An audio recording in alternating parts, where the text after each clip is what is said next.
In fact, I wouldn't mind these characters dying. Anyone know where... Oh, Jason! There he is! Call you, man. Yeah! Hey guys, my name's Dan, and today's reaction comes from Dead Meat. This is Freddy vs. Jason Kill Count Recount, and I remember seeing this movie back in the day and being so hyped for it. Certainly hyped for the soundtrack because I am a big metal head, so this was right up my alley. And I'm really curious to see what James has to say about it. I didn't see the original Kill Count back in the day, so this should be a lot of fun. But before we get into it though, if you haven't already, please go over and support Dead Meat. I'll leave a link to his channel, along with a link to the original video in the description. And I want to thank you guys for deciding to check out this reaction. Really do appreciate it. But if you are new, I put out reactions every single day for stuff that's funny, scary, trailers, anime, and just about everything else in between. So that's your sort of thing. It'd mean a world to me if you hit that subscribe button, because not only by doing so would you help to support me, but it'll also give you access to future and past Dead Meat reactions that I've already done. And it's super easy to do. First, go right below this video, give that like button some love, hit the subscribe button right there, and without any further ado,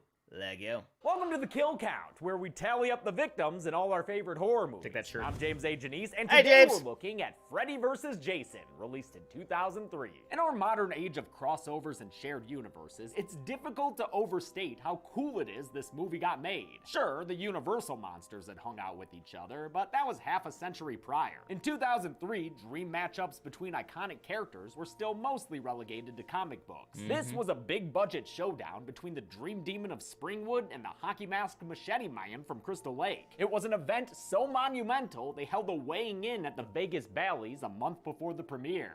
Can't you speak for yourself, hockey puck? The owners of these two horror titans had been trying to make some form of Freddy vs. Jason since the late 80s. After 15 years, the movie had become the bastard child of 100 rewrites. 18 drafts were done by 12 screenwriters, some featuring a cult of so-called Fred heads, some with even weirder shit. You don't want to know. Mark Swift and Damian Shannon finally came up with a premise that didn't suck. Freddy has lost his powers because the kids of Springwood have forgotten who he is. To make them remember him, he resurrects Jason from hell and sends him on a killing spree. Then, like so many other evil masterminds, he loses control of his subject and the two go head to head. Freddy vs. Jason found a champion at New Line in Stokely Chaffin, a longtime horror fan who produced I Know What You Did Last Summer, and I Still Know What You Did Last Summer, but she did not produce I'll Always Know What You Did Last Summer, so she cool. After meeting with dozens of directors, she hired Hong Kong-born Ronnie Yu. Yu wasn't super familiar with either series, but had just directed Bride of Chucky. He imagined Freddy vs. Jason as a pro wrestling-like event, with two larger-than-life figures going all out against each other. I just want to make sure that there's enough blood there. Dude succeeded in that regard, and Sure did. everything involving Freddy and Jason is great. They each get to shine in their own segments that feel tailored towards their types of terror. You have nightmarish scenes full of supernatural creepy stuff and scenes with senseless slaughter. Great! Even better is that the two of them square off multiple times, each bout better than the last. You grew up a comic book fan, which infiltrates the visual language of the film. He's an imaginative guy who could mentally storyboard his movies, and he has a lot of fun with colors. Aside from the annoying low frame rate slow motion, which I hate, I think he made a great looking film. But Yu wasn't as interested in working with his actors, a mix of Americans and Canadians since this was filmed in Vancouver. Their parts are poorly written, and their lack of direction is clear. I don't need all these meatbags to have rich, in-depth backstories, but at least make them somewhat likable. The folks running around here are just annoying. And don't say it doesn't matter because this is a slasher. We've seen plenty of likable characters in many Friday and Nightmare films. I think these jerks are more just a product of their time. The early 2000s had a nasty cynicism, and that nihilistic sarcasm bleeds through here. One last note, this movie's got flashing and strobing lights constantly, so maybe avoid this video if that's gonna affect you. Otherwise, let's see if the ultimate matchup can deliver some ultimate kills. Yeah, let's see him. The movie begins in a boiler room, because Freddy's first build in this battle. He also gets first kill, this poor little girl he murders off screen. Hey, what you doing with that picture, dude? This ain't the Nightmare remake yet. Please stop. He narrates his origin, like how he was killed by angry parents, though he does leave out that his powers came from a deal with dream demons. I want it all! Of course you do. Then open up.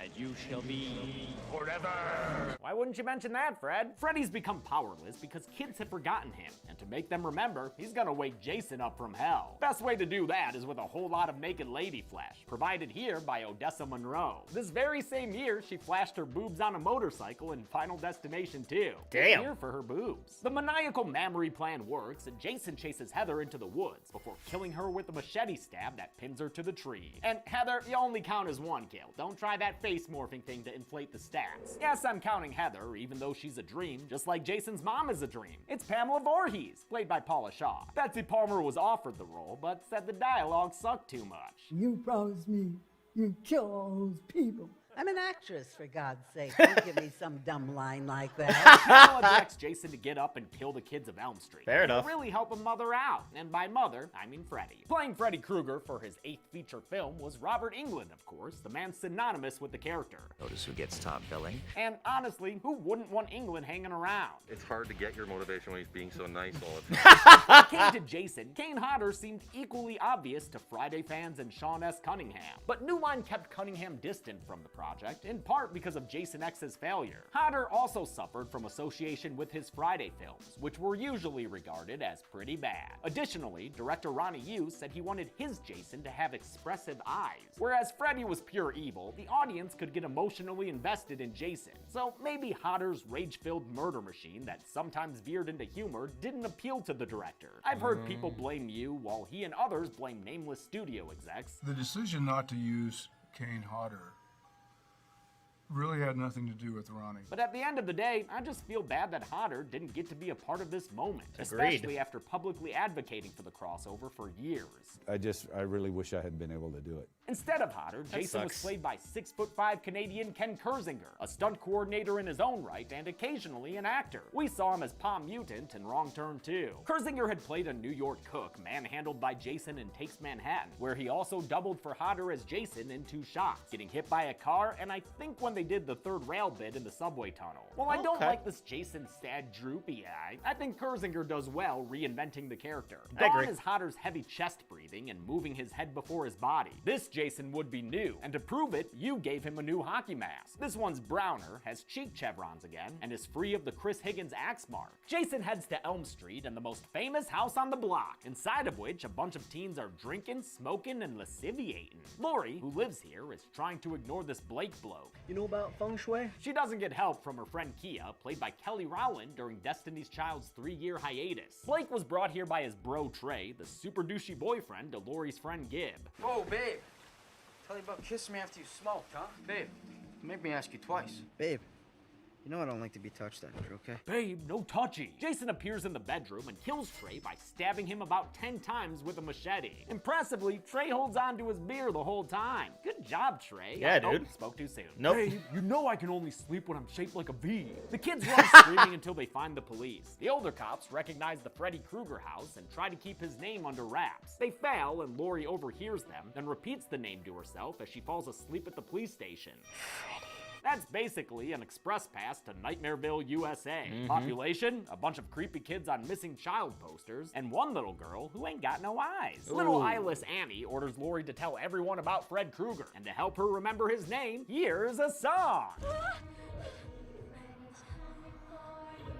Yeah, I know this is like the 3rd reunion tour for the Jump Rope Girls, but I'm getting those tickets anyway. I'll take any performance I can get. Sure. Since Freddy's in Lori's head now, he wants to try killing again. He decides to go after Blake, who graduated from the Nicolas Cage Acting Academy. My best friend was just killed, Dad. Blake's Alex Jones-looking dad there is played by Brent Chapman, who got killed by Michael Myers in the beginning of Halloween Resurrection. Blake drinks himself into a nap, and Freddy attacks him using Shadow Swipe. It's not very effective. No, it's not. I'm all right. Try it Freddy again. tells the viewers that while he's still weak, Jason will have to keep killing. J-Man's already ahead of him, as Blakey wakies to find his dad decapitated on the porch. Blake grabs the head and hilariously tries to use it as a shield when Jason murders him. Now it's time for the nightmare-flavored characters of the film, as opposed to the more Friday-like group of teens all drinking and sexing. Lori's estranged ex-boyfriend Will and his buddy Mark are institutionalized at West End, the psychiatric hospital from Nightmare 3 Dream Warriors. Will is played by Jason Ritter, whose dad John Ritter had just been directed by Ronnie Yu in Bride of Chucky. Mark is given an energetic performance by Brendan Fletcher, who was solid in the awful Leprechaun Origins. Will sees on the news that there was a murder at Laurie's house, so Mark uses his butt cheeks to steal some keys and they escape. At school, Laurie tells her friends about the burnt man from her dreams, and Mark shows up to keep yelling about Fred and turn Laurie into a teary baby. He also scares, whoa, Evangeline Lilly? Girl, you've got an oceanic flight to make. With a good word of Fred circulating around, Kia has a dream about him. Got your nose! I didn't realize this nose picking was half practical. They made a mold of Kelly Rowland's nose and designed nose innards behind it, then filmed the bit with the glove punching out and pulling off the nose in front of green screens. They also filmed real finger knives in Rowland's nose, with the glove worn by VFX supervisor Ariel Velasco Shaw. He and VFX producer Kevin Elam tried to incorporate practical effects whenever possible, even when it came to stuff like the face-morphing tree victim in the beginning. Sometimes they ran into issues, like with the blood drops in Laurie's police station nightmare. They wanted to do those practically, but it didn't look right, not even with special prosthetics on a green screen. Doesn't look awful, considering how hard it is to fake fluids. Springwood's having a Cornfield rager where glow sticks and slow motion substitute for style. Laurie, how hard are you rolling right now, girl? She's hit on by Linderman, the nerdy guy who likes her and who's always trading insults with Kia. We don't have time for data dork right now. You tear me down to make yourself feel better because you really hate yourself, which is kind of pathetic when you actually stop and think about it, assuming of course you can think, with all that makeup weighing down your head. I don't like either of them. Or the goofy bully Shaq who holds Linderman down and douses him with beer. In fact, I wouldn't mind these characters dying. Anyone know where? Oh, Jason! There he is! Call you, man. Before he can get to business, a mournful Gib sneaks away to cry about her dead boyfriend. Oh, hey, Gib! There he is, as a decapitated head. Gib's played by Catherine Isabel, who we've seen in Bones in the Carrie miniseries. She's worked a ton in horror, most notably as Ginger in the Ginger Snap films. That horror pedigree doesn't stop her from falling asleep in cornfields, though. While nightmaring, she's treated to a parade of Freddy Krueger classics. When Freddy goes for the kill, Gib's chest explodes in his face. She's been impaled in real life, along with a would-be rapist, courtesy of Jason, who chucks the guy into the air. Bye! Aw, is there a killer who's whiny he didn't get that kill? Yes, it is! Yes, there is. Yeah. Listen, Fred, you're the one who ordered a murder machine. Don't complain when it shows up working perfectly. Jason keeps the kills coming with a bad-looking head twist on this random jock dude. Yeah, damn, that looks shitty. Yeah. Shaq uses Everclear to light Jason on fire, which makes sense because it's high proof. But now Shaq's got a bigger problem, since Jason continues to chase him during a bitching fire stunt. After a short chase, Jason's like, boom! Throws his blade in the air for a stab. Goes through Shaq's body, goddamn! I swear, I'm just telling you the facts of how Jason killed Shaq. Now Jason's gonna fuck up everybody's night. I'll count 8 kills here, 2 more than I did before. I never noticed these 2 background bodies. They're not dressed like any of the other 6 kills, which are mostly pretty bad, by the way. You can see this guy's blood contraption underneath his shirt, and this dude goes down bleeding even though Jason clearly misses him. I've never been a fan of the rave massacre scene, but the more I learn about the fire stunt, the more I'm impressed. Ken Kersinger wanted to do it, but since they didn't want to risk their Jason actor, stunt performer Glenn Ennis stepped in. Ennis wore a layer of Nomex, a high-temperature resistant material, which was then slathered in fire-resistant gel. He looks like a greasy baby there. Oh, and they filled his gloves with it too? Gross. On top of the gel, an accelerant was sprayed to ignite quickly and keep the fire going. Ennis had to breathe through an apparatus in the hockey mask as he walked 75 feet fully engulfed in flames. Damn. His smoke blocked his sight, so he had to do it blind, directed by a radio in his ear. Watching what went into this stunt makes me more forgiving of these lame-ass kills. Who cares if a blood-spraying prosthetic is visible? They had a man on fire there! The important thing was making sure they put him out. That was the last burn scene with Glenn Ennis, ladies and Yeah, good job, dude. Silly Willy shows up and helps the other characters get away. He drops them off, then tells Laurie why he got locked up in the first place. One time, a few years ago, he watched through her window as Laurie's dad killed her mom. Shitty dad, dude. Together, they go to Mark since he's their Freddy expert. But that sleepy little guy has dozed off on his feet and now he's dreaming about his dead brother. Great casting of these two as siblings. Brother Bobby looks just like Mark, only with yellow eyes.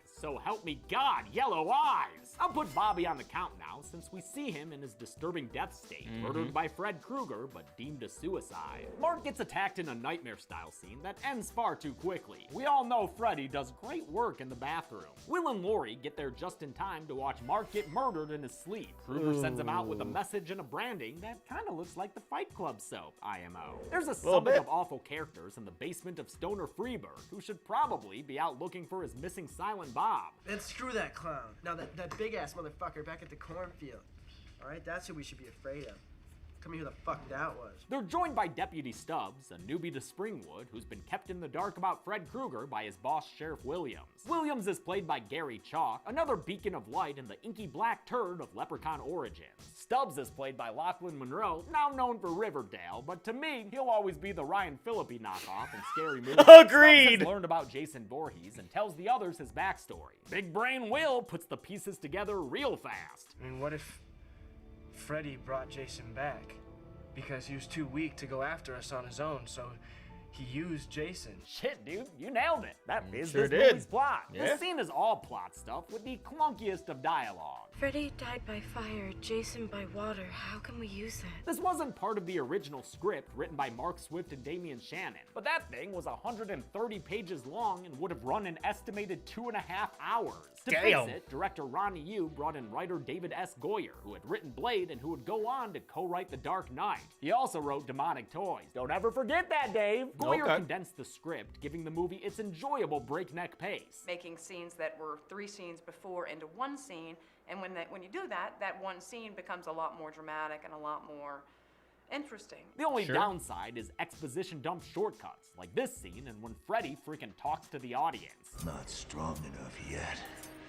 Well, I will be soon enough. Test screenings, which we usually complain about, also help streamline the film. They led to the removal of long scenes with forced emotional beats and even got rid of the occasional cheesy line. Freddy versus Jason. Place your bets. Lori has a wee that baby was nightmare where bad. her friends become mean and her dad makes out with her. But she's gonna have to wait to analyze this Electra shit. Right now, she's gotta push rapey Fred away and bring his ear into the real world. Wait, the real world? Yes, that's right. And just like Nancy Thompson learned in the original Nightmare, this may be the key to defeating Freddy. The kids remember Hypnosil, the dream-suppressing drug that was introduced in Nightmare 3, so they sneak into Weston Hills to steal a supply and keep themselves safe in slumber. They won't have to worry about the security guard either. That guy gets crushed with a door by Jason following them inside. During their hospital heist, Freeberg stays behind to light one up. Must be some heavy shit, cause now this Freddy Pillar bug bro is here, breaking out the hookah like this were Wonderland. The Freddy Pillar almost got cut to save money, but I'm glad they kept it in. I also love seeing these hilarious pre-visualizations of the effect, and the practical maquette they used on set. After a buggy shotgun, Berg winds up with the slug down his throat, and you thought we were done with Jason Goes to Hell, didn't ya? Now Freeberg's possessed by Freddy, so he dumps all the Hypnosil down the drain. Linderman stumbles upon him just in time to give this hilarious reaction. Dude, no! Dude! Jason joins the party and secures a kill with a second-hand Voorhees special. He grabs onto Stubbs and electrocutes him by means of a machete and electrical shit. I love how this doesn't seem to bother Jason one bit. J-Man chases after the others, but Freaky Freeberg don't flee with them. Let me handle this, bitch. He's got 2 supersized vials of drugs and sticks them into Jason with vigor. Before the J-Man collapses completely, he slashes Freeberg in half. Oh man, that's how you treat a body you're borrowing, Fred? It's like returning your friend's car on empty. The passed out what the hell, Jason dude? winds up in a dreamland boiler room where Freddy attacks him bathed in red light. At first it seems like Jason's got things under control, but this is Freddy's world, bitch. So let's get ready to rumble! Fred, don't scratch up the mask. Dude just got a new one. Come on. Freddy plays pinball with Jason's body, thrusting him back and forth with some booyaka booyakas. This is apparently when Freddy's stunt double was Rey Mysterio, but I can't find any details about it or clips of people talking about it. The nightmare ends with Freddy learning that Jason has a fear of water. A plot point so stupid, Swift and Shannon vocally disown it. I just want to put the record straight. We never said that Jason was afraid of water. We never wrote that. That was not in our script. They had intended to suggest Jason might have a fear of drowning, but during the revision process, that got changed. It's absurd, given that we know Jason's an accomplished swimmer. He's got an underwater hang zone with naked chicks, dude. He swam from a sinking ship all the way to the New York docks. Yes. Speaking of which, are we sure this water isn't New York's toxic waste? Does it just turn Jason into a little naked boy. Come on, movie, nobody wants to see this. No. Again. Freddy finger hacks Jason's brain, and I guess I'll count 8 brain bodies here. 2 in the foreground, 1 that Jason's dragging, a couple of heads in the background, and 3 bodies floating in a closet. No, not you, Heather, I already counted you. The inner workings of Jason's mind required a combination of practical and visual effects. Production designer John Willett built Jason's slanting house in the middle of Bunsen Lake in Vancouver, British Columbia. Willett also recreated the Freddy house on Elm Street using a lookalike they found. I'm surprised I didn't notice it wasn't the original. I love that house! The visual effects team added the atmospherics and comped in Jason's closet full of floaty, soggy bodies. As with their other effects, they tried to go as practical as possible, but they often ran into issues that forced them to use CG. Like in the pinball sequence, they originally filmed a stunt performer on wires making impact at various points. They only wanted to animate him in between the hits. But then Ronnie Yu saw a version that was all CG. And Ronnie saw it, he's like, oh, that, I like that. That's what I want. And it became like, you want that? The kids take Jason's passed out body and start driving Clearly from didn't like it. Springwood, Ohio to Crystal Lake, New Jersey, at minimum a 6-hour drive. Their plan is to get Jason on his home turf, where he's strongest, then pull Freddy into the real world and watch Jason beat his ass. Laurie puts herself to sleep so she can abduct the Fredster from Dreamland. She finds herself at Camp Crystal Lake in the 1950s, where Jason's a boy getting teased by other campers, and Freddy is a counselor who's fucking a dead chick? What the fuck, Fred? Laurie tries to help Jason, but Freddy holds him down, causing him to drown in real life. He wakes up, and in the commotion, the van crashes and sends him flying.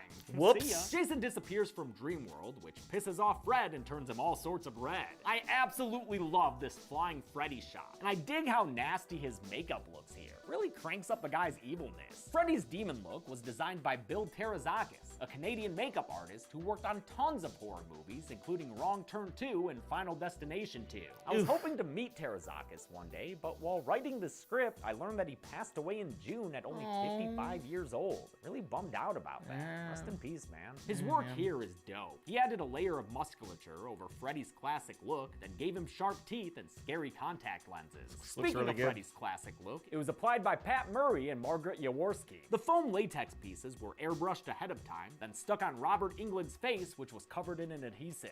It's evolved over the years. Now it's, they wouldn't have been able to do a single piece this large a couple of years ago. It took 3 hours to put on and 1 to remove, but Englund says the latex was porous and could at least breathe a little. Laurie's good. stuck in a nightmare back at her house on Elm Street, and in it, she sees what really happened to her mom. Her dad didn't kill her, it was Freddy freaking Krueger. I've always had a thing for the whores that live in this house. Don't you call Nancy Thompson a whore, you bastard! Yeah! Laurie trips over some buckling floorboards that would be awesome if not for the strobing lights and choppy slow-mo. Welcome to my world, bitch. Fix your world's frame rate, bitch. Laurie's friends carry her the rest of the way to Camp Crystal Lake, where they're shortly joined by Jason. He Kool-Aid mans his way inside a cabin and accidentally starts a fire. That wakes up Laurie and allows her to grab Freddy and bring him into the real world. Now it's time for round 2 of FVJ, a relatively short Inferno match that has some decent spots. I like when Jason runs Freddy through the windows. He looks like Cabal doing an X-ray. This bout ends with Jason flinging Freddy into the air and through a roof. Before Laurie and Fred even joined the party, J-Man was already flinging folks around. That's how Linderman wound up impaled through his side, which is why he's now bleeding against a tree. I like that he and Kia were given a little arc together, even if it wasn't well executed. He tells her he'll be fine and that she should go help the others, but he was lying. He will not be fine. That dude's deader than a lecherous camp counselor. Kia gets back to camp and talks mad shit to Fred Krueger with some dialogue Swift and Shannon stress were not written by them. She doesn't realize that she's backing up right into Jason Voorhees, who sends her flying to her death against a tree. Again with the choppy slow-mo. I wish someone had told Ronnie Yu no. We're back to Freddy versus Jason again, and this last bout has got some length to it. After a regular brawl, Freddy starts launching huge tanks at the J-Man. He's hit and flies backwards with a great wire stunt that lands him at a construction site, a vestige of earlier story drafts that involved a housing development subplot. Freddy impales Jason with a bunch of rebar and knocks him around silly with a swinging cement mixer. This entire final sequence was a heavy lift for stunt coordinators Monty Sure. Simons and Scott Attia. They had already dealt with the intense Cornfield fire stunt and flinging Ken Kersinger out of a van spinning around on a giant gimbal. Now they had to do a ton of wire stunts, requiring the expertise of veteran stunt rigger Kurt Bond, who passed away in 2017. Rest in peace. The stunt team was grateful for the stars they worked with. Kersinger was of course a stunt coordinator himself, so professional he could finish a scene even with his foot accidentally stuck in a box. Yeah, it's just chilling in there. The 55-year-old Robert Oh, that's Englund good. wanted to do as much as he could, which is why that's him hanging upside down in the cement mixer and doing his own underwater shots. But for the high-flying wire stunts, Doug Chapman stepped in, meaning he's the guy who flew through the air at the awesome dock shot. Man, that looks like it'd be so much fun to do. F&J fight Agreed. back and forth until a cart launches them to the final fighting stage, the Crystal Lake docks. There, we get our biggest hits and most voluminous blood sprays. I appreciate that it's filmed in long shots instead of quick cuts. Don't give me that Kevin Dunn bullshit. Just put a camera there and let them chop each other out. Freddy cuts off Jason's finger. Again, leaving him agreed. With a handful of chos. Then he takes Jason's machete and dual wields the two iconic weapons. Finally, he sticks his finger knives deep into Jason's eye holes in his chest. Meanwhile, Lori and Dipper Pines have been dousing the dock in gasoline. She runs with a torch like an Urukai at Helm's Deep and lights it all ablaze. That puts the fear of God into Freddy, because remember, Freddy died by fire, Jason by water. How can we use that? as the fire rages on, Jason rips off Freddy's arm. Fred sticks him deep with his own machete until an explosion goes off. It sends them flying in a stunt that earned Chapman and Ennis a nomination for a Taurus World Stunt Award. Wait, there's a stunt award show with live performances Apparently. sometimes? That's awesome! That's Lori will amazing. survive, but don't you sappy sops be hugging just yet, because walking towards them with a machete is Freddy freaking Krueger. He's one-armed and pissed. Jason interferes a final time before he must go, for his people need him. Lori finishes the job herself by using Fred Krueger's words against him. Welcome to my world, bitch! She takes that machete and Sliced! decapitates Freddy, killing him enough for me to put him on the count. I mean, look at that body. Look at that head. I know he's gonna wink later, but the Fred Yeah. is dead. Yes. Jason's not dead, though. He's just taking an underwater nap. He's Here's going his sleepy. machete for when he wakes up. Lori and Will hobble away, the movie ready to end. At first, they weren't sure how to end it, though. Originally, it ended in hell, complete with an appearance from Satan. At one point, Pinhead showed up, but New Line doesn't even own that guy. Nope. One ending, written by David Goyer, was filmed with a PG-13 sex scene and Will possessed by Freddy Krueger. They settled on a simple shot of Jason rising out of the lake carrying Freddy's head. Since the filmmakers were back in Los Angeles at this point, they used Doug Tate to play the J-Man, as Kersinger was in Canada. Freddy, of course, was still played by Robert Englund. Look at him in that green screen shirt. Fred gets That's the last hilarious. laugh, literally, after winking to the audience on their way out. Like, bye! With twice as many killers, did we have twice as many kills as usual? Let's find out. It was a lot. Oh. Which is the numbers, huh? I hope it's a high score. Oh! Whoa! Whoa! Whoa! Whoa! Whoa! Whoa! Whoa! Whoa! Okay. You're next. Bitch. All right. Oh, all right. Well, Well, whew! I counted 35 kills in Freddy vs. Jason this time around. 7 of them female, 21 of them male, and 7 of them unknown brain bodies floating around. Should those have even gone on the count? No, really, I'm asking. Should I have done that? With a runtime of 97 minutes, that left us with a kill on average every 2.78 minutes. I'll give the golden chainsaw for coolest kill to Trey. Despite the stupid slow-mo, the machete stabs are brutal. And how can I Yeah, not and then love Jason folding a guy into an acute angle? Dull machete for lamest kill will go to the jock at the rave. I really don't like that effect. You can see it shift around as his body falls. And that's it. Freddy vs. Jason came out in 2003 and was a box office smash as predicted. It grossed more than any film in either franchise before it. Not everybody liked it, including Nightmare's creator Wes Craven, who wasn't involved with the property anymore at this point. I found it really just kind of brutal without being very imaginative. There was idle talk of a sequel, including one with Ash Campbell that eventually found life in comic book form, but another film never happened, and now England says he's done playing Freddy. I've got one more recount for you, the Friday the 13th reboot next week, but until then, I'm James A. Janice. This has been The Kill Count. Next kill count. Hey, you want another kill count? yeah. Okay, but you're gonna have to be quiet about it. We're back in the world of A Quiet Place, which means if you make a sound, you're gonna be. Oh! Ah, shit, I'm sorry. Okay. All right. Gotta Okay. be quiet for Quiet Place Part 2, a sequel to the movie that made you never want to order nachos again. All our faves are back, even John Krasinski. Yay. That guy died in the first one. Good thing his replacement is Cillian Murphy. Oh, dude, I loved you in Red Eye. Ah, shit. Oh, shit. I'm so sorry. Yep, Okay, yep. We should probably wrap this up. In A Quiet Place Part 2, the aliens are bountiful, and the character logic isn't. Seriously, Marcus, why wouldn't you stay below ground? Why would you go above ground, dude? God, shit. Whatever, man. Fuck it. Watch A Quiet Place Part 2 this weekend. Okay. And try not to get killed. So All right. Tune in for the kill count on Sunday. Fair enough. Only on Dead Meat. Fuck off, aliens. Seriously, dude. Currently be watched on the pictured streaming. Okay, so yeah, like I said with this one, was super hyped about it. The soundtrack was freaking great, even though you didn't really hear too much from it, because I think Spine Shank's song was played towards the beginning, and then everything else was played in the credits. If you haven't heard it, this was like peak Roadrunner Records back in 2003. Yeah, this movie came out 2003, so if you haven't listened to it, it's really great. I love it a lot. As far as this movie is concerned, I thoroughly enjoyed it. All the fight scenes between Freddy and Jason were great. Like he said, some of the characters I didn't really buy into as much. And I was kind of like, it was kind of weird to me at the end, because like all the cool effects was happening, all the cool fights or whatever, and then we get to Camp Crystal Lake, and since when, why would there be any sort of gasoline or gasoline tanks there? I don't know. It was just fun seeing them two go up against each other. Fortunately, it doesn't sound like we're ever going to see anything like this again, even though we got that wink at the end.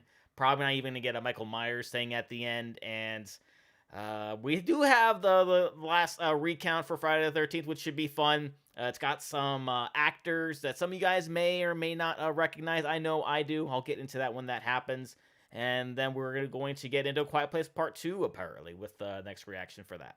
So that'll do it for me here. But before I go, though, I wanted to give a huge shout out to all my $5 and up supporters on Patreon: Marvin Espinoza, Cruising, Wolverine 310, Kester Kronich, Amber K, Minnie Melt, Lauren Davenport, Rocco Chisano, and my lone channel member, TMA. All you guys are absolutely amazing. Thank you so much. And if you two have your name read at the end of each and every one of my videos, plus many other fun goodies, maybe you react to a past kill count or two, please head on over to patreon.com/ddamreactor. A link will be right there in the description, or you can head right over to my channel page, click that join button there, or head right below this video and click that join button there. And with that being said, comment down below, let me know, what did you think about Freddy vs. Jason? Please leave a like if you enjoyed. Also want to see past reactions I've done to other Dead Meat videos. Got a nice playlist right over there full of them for you. Share this video, subscribe if you haven't subscribed already, or notification bell because I put new videos every single day, and I'll see you guys next time.